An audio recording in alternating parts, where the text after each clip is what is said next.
Big Trouble in Little China is a fantasy martial arts comedy directed by John Carpenter, which stars Kurt Russell, Dennis Dunn, Kim Cattrall and James Hong. The film was released on the 2nd of July 1986, which was produced and distributed by 20th Century Fox. Big Trouble received mixed reviews and was a commercial failure, due to its box office return of $11.1 million, compared to its budget which was estimated between $19 and $25 million. The film has since gone on to become a cult classic and one of Carpenter's non-horror favourites among fans. The original screenplay for Big Trouble was written by first-time screenwriters Gary Goldman and David Z. Weinstein. The story was set as a western in the 1880s, where Jack Burton is a cowboy who arrives into town and has to deal with the Chinese gangs and an evil sorcerer.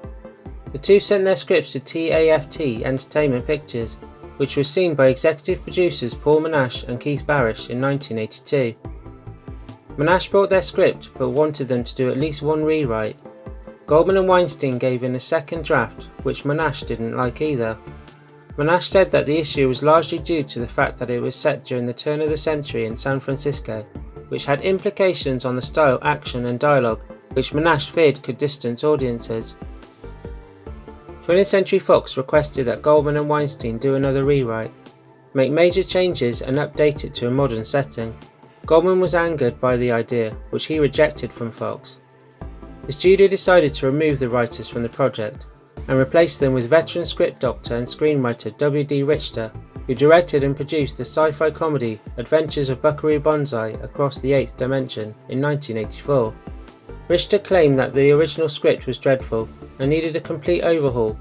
Richter also stated that setting the film in a modern-day San Francisco would not disassociate audiences, unlike Goldman and Weinstein's script. Instead of doing rewrites, Richter decided to start from the ground up, but kept in the character Jack Burton and Lopan's story from Goldman and Weinstein's script, and his draft was completed in 10 weeks.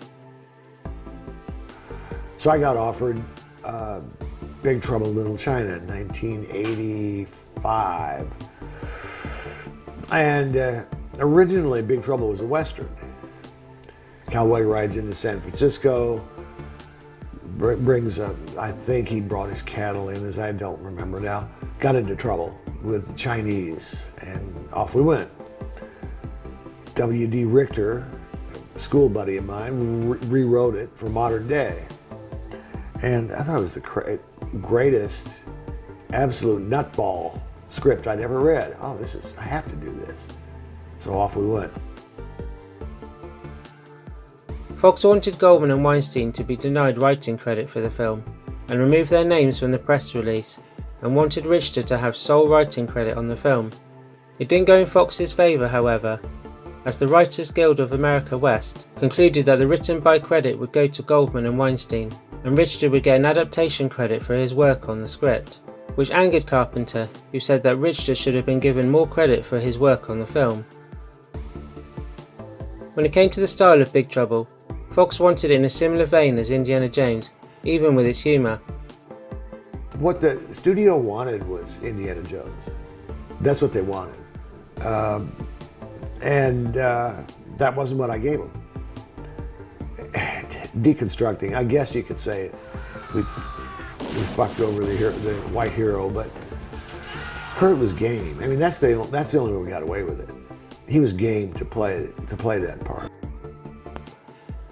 Fox were not happy with the idea of Jack Burton being the sidekick to Wang Chi, which annoyed Carpenter, as that was the intention, that Jack Burton thinks he's the hero, but actually his friend Wang Chi is the hero.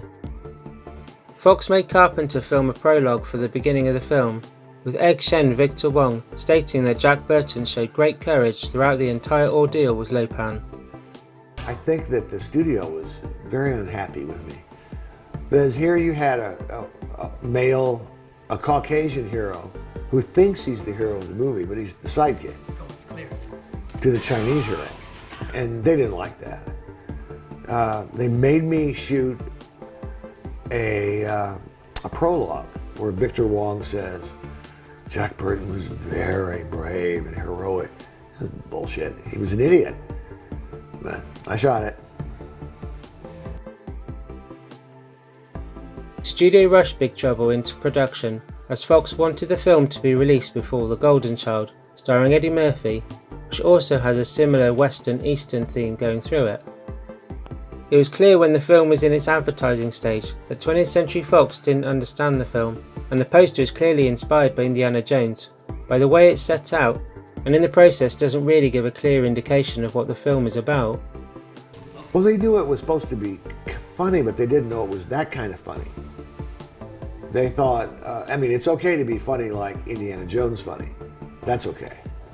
And I never took seriously the idea that we had to copy Rambo or Indiana Jones to be successful. Alas, the movie was not tremendously successful, but has earned a cult following since. Due to the financial failure of Big Trouble in Little China and the well-known interference from Fox during filming and in post-production, Carpenter's enthusiasm to work with a large film studio diminished. So after Big Trouble, Carpenter decided to go back to work as an independent filmmaker and gave us his last films of the 80s, Prince of Darkness 1987 and They Live in 1988. They weren't happy. It was an odd experience, an unpleasant experience, because the head of the studio was a legendary character. But the first thing they had me try to do is cut out everything funny. And then after we previewed it, they wanted to put it all back in. And it was not a fun experience. That's what drove me out of making movies for a studio for a long time. The film starts with wisecracking road trucker Jack Burton, Kurt Russell, arriving in San Francisco Chinatown, visiting longtime friend Wang Chi, Dennis Dunn. Wang loses a double or nothing bet to Jack after claiming he can chop a glass bottle in half, which he fails to do, and Jack catches it in the process. Before Wang can give Jack his money, he has to go to the airport to pick up his fiancée Miao Yin, Susie Pei, who has unusual green eyes. So Jack gives him a lift to the airport to make sure Wang pays up on his bet. While at the airport, Jack attempts to chat up lawyer Gracie Law, Kim Cattrall. While doing so, Chinese street gang Lords of Death attempt to kidnap the girl Gracie is waiting for and to sell her as a sex slave. Jack intervenes and is knocked down by the gang, so they take Miao Yin instead as she walks towards Wang. Jack and Wang travel to Chinatown to confront Lords of Death and get Miao Yin back. While doing so, they watch a funeral procession and are suddenly caught in a Chinese standoff between two ancient societies, the Shang-Tsing and the Wing Kong. While the fighting ensues, green smoke and flame abruptly appear, with someone suddenly somersaulting out of it. It is Thunder, who is quickly followed by rain and then finally by lightning. As soon as they arrive, the three supernatural beings begin to kill the Shang-Tsing. Jack and Wang drive past them, where suddenly a tall bearded man stands in the middle of the road taunting Jack to run him over. Jack puts on his brakes too late and knocks him down. Jack and Wang get out of the truck.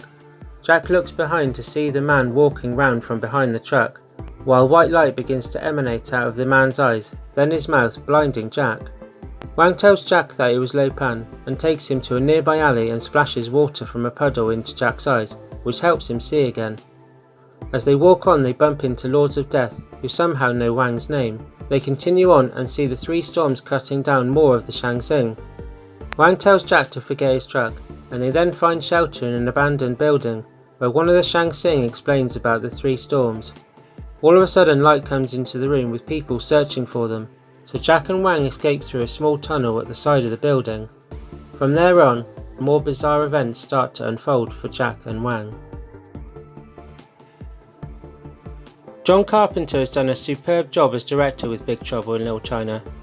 He gave us something different but still in his brilliant and unique style, balancing the story, action and humour perfectly. Big Trouble also fulfilled Carpenter's long-time desire to make a martial arts film. They had this goofy sense of freedom about movies. They would just go crazy and do these really weird, crazy things. And martial arts is fun to watch in movies. It's really amazing. So I decided to go the goofy direction.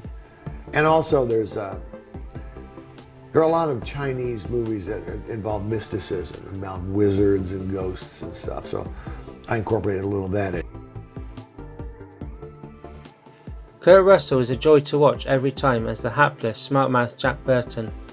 He imbues Burton with so much character, with great comedic timing, and makes him so much his own that I can't imagine anyone else playing the character. Studio wanted Kurt. Larry Gordon was the head of production and he wanted Kurt. He thought Kurt was great. You know, Kurt's just unbelievable to work with for me. And we had a great time. We had a blast. It was fun. Kurt and I bonded on our craft. That's where we became real close friends. And this was no exception.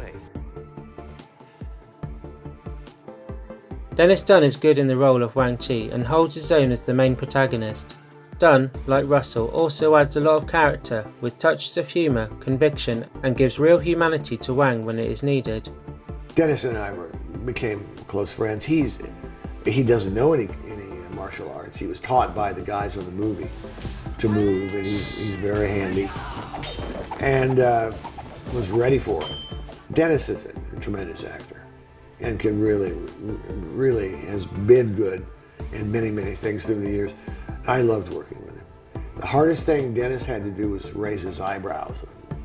He couldn't do that. Never done it before in his life. Kim Cattrall as lawyer and Jack's love interest Gracie Law is fine in her role most of the time.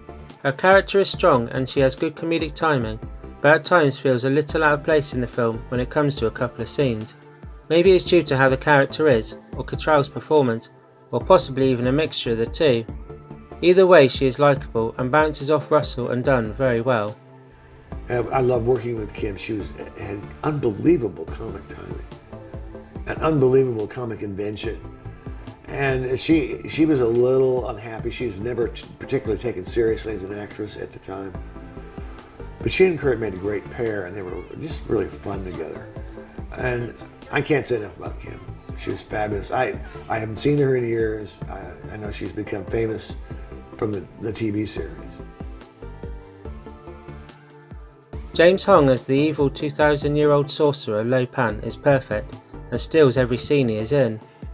Hong gives us a believable performance as the serious Lo Pan, and perfectly timed touches of humour as the decrepit, wheelchair-bound David Lo Pan. I would say his ability to balance the two is due to his comedic background from the 1940s, and it really adds something special to the character. James Hong is a legendary character in Hollywood. He started doing stand-up comedy in World War II, doing blackface comedy for the troops. And he was fabulous. He was somebody that you don't really think of. He was the housekeeper in Chinatown. You've seen him 100 times. But under all that makeup, James Hong was brilliant. He was brilliant and a great comedian. Victor Wong is great as Egg Shen, who like all the other leads has very good comedic timing. Wong gives us a perfect balance of humour, conviction and emotion in the scenes when he's talking about Lo Pan. When it comes to the supporting cast, we get solid performances from everyone, like Kate Burton as reporter Margot Linsenberger, Donald Lee as Wang's friend Eddie Lee, and Chow Lee Chi as Uncle Chu. Lo Pan's Three Storms Thunder played by Carter Wong, Peter Wang as Rain, and James Pax as Lightning. All three are good to watch. They are a bit wooden but have on-screen presence and not much dialogue between them, especially James Pax, who literally says nothing throughout the entire film. I'm sure that was the desired effect, but at the same time more dialogue would have made them come across as less one-dimensional. The action and martial arts scenes are very well choreographed and always fun to watch. Considering the film's budget and rushed production, the set pieces are very impressive. The special effects are very good for its time, but dated some by today's standards. The part that holds up the best is the makeup they used on James Hong to make him look very old and frail. The makeup they used is brilliantly done, and I personally don't think it could be done much better today. Just like many of his previous films, Carpenter composed and performed the soundtrack to the film. Once more he collaborates with composer Alan Harworth, who has worked with Carpenter on 5 of his other films, Escape from New York and They Live being a couple of them. Big Trouble's score has Carpenter's classic trademark keyboard synthesizer and is very fitting to the film. Giving the score an oriental spin and combined in Carpenter's style, in my opinion, gives a unique feel and sound to the film. The score, I would say, mostly consists of repeated synths and percussion, and possibly lacks the melodic part you associate with many other film scores, but that's not what Big Trouble is about in my opinion. If an orchestral thematic score was used, I don't think it would have worked nowhere near as well, as it would not be necessary for this kind of film in my opinion, and that's why the score is as entertaining as it is. It is easily one of my favourite scores from Carpenter. As much as I love the entire score, my favourite tracks are Track 2, Pork Chop Express, main title, Track 10, Low Pan's Domain, Looking for a Girl, and Track 17, The Great Arcade. Both Carpenter and Harworth have set the bar high with Big Trouble, as it is a heavy pulsing synth score that is simultaneously upbeat and haunting, but unique in not just Carpenter's catalogue, but against other people's scores as well. I had 3 days to score Halloween. I had weeks to score Big Trouble and other movies, just as long as it took. And but no, the essential creation of the score is always the same. It's just all improv. Carpenter also did a theme song to Big Trouble with his band the Coupe de Villes, which consisted of Carpenter himself, Nick Castle and Tommy Lee Wallace. The band also made a music video to promote the film, which is very cheesy to watch, but that's his appeal and you can tell they are just having fun. The track also has a kind of cheesy feel to it, and hearing Carpenter sing is amusing every time. I don't care though, I like it nonetheless and it fits perfectly with the film. Well, that my group was the Coupe de Villes, and not my group, it's a group of college friends from USC. And I was doing the music for Big Trouble, so we just did a little main and end title credit song, Big Trouble in Little China, and convinced 20th Century Fox to let us shoot a video, which we shot in one night, all night long. Hey. And it was great. It was showed on MTV. What do you want? Fabulous. With Big Trouble in Little China, you can tell everyone had a blast making it. It's just a shame about the amount of pressure, influence and interference 20th Century Fox put on Carpenter and the film as a whole. Would the film have been as successful if the advertising by Fox was aimed at the correct type of audience? Possibly, yes. Would it have done better without the pressure from the studio? It's possible. Would the film have been what it is today if Carpenter wasn't involved in the project? Certainly not. Take away these factors, would the final product of the film be better? Well, because I love Carpenter's work so much, I find it hard to think it could have been made any better. I'm sure many would agree that it is fine the way it is. Oddly, there's some really good reviews, but there's some scathing reviews on Kurt, which I don't quite understand. Because he was playing this blowhard, the sort of John Wayne without a clue. And I just don't understand why they attacked him. It was really weird. But it wasn't fun, you know. Everybody thought it was going to be a big hit before it came out, and then it wasn't. Some of the activists in the Asian community were not happy. So they tried to derail us all the way along. And there's one guy from San Francisco who really had it in for me. He said, you have to remember this is a white man's movie. And what a piece of shit, you know? Fuck him. But we got it out, it was done. I loved working with the Chinese actors and martial artists. I had a blast. I love the movie. I love making the movie. I love how the result of the movie. I love the experience. It was great. A few years after Big Trouble came out, I think it was home video that did it, I began to have people coming up and talking about the movie, how much they loved it. And I said, well, where the fuck were you when it was released, dude? But over the years, people just have an affection for it, just because it's so goofy, I think. And that's great. My final thoughts on Big Trouble in Little China is that it may not be to everyone's liking. I do believe that real die-hard fans of John Carpenter like myself would be the ones who really like and appreciate the film. It has great action, perfectly timed touches of humour and sorcery. What more could you want from an action fantasy comedy film? It is also considered a bit weird by some, and it is, but that's part of the appeal to me. I've loved it since I first watched it in the late 80s. Kurt Russell and James Hong are fantastic as Jack Burton and Lo Pan. Dennis Dun, Kim Cattrall and Victor Wong are also very good in their roles. To me, this film, like Starman 2 years earlier, which I will be doing a review on at some point, just shows how much a versatile and talented filmmaker Carpenter really is. Well guys, thanks for watching, I always appreciate it. I hope you enjoyed my retro review of John Carpenter's Big Trouble in Little China. And you can tell me your thoughts on the film down below, positive or negative. If you're new to my channel and if you haven't already, you can click subscribe and the notification bell so you can keep up to date with my latest reviews. Thanks very much guys, and I'll catch you next time.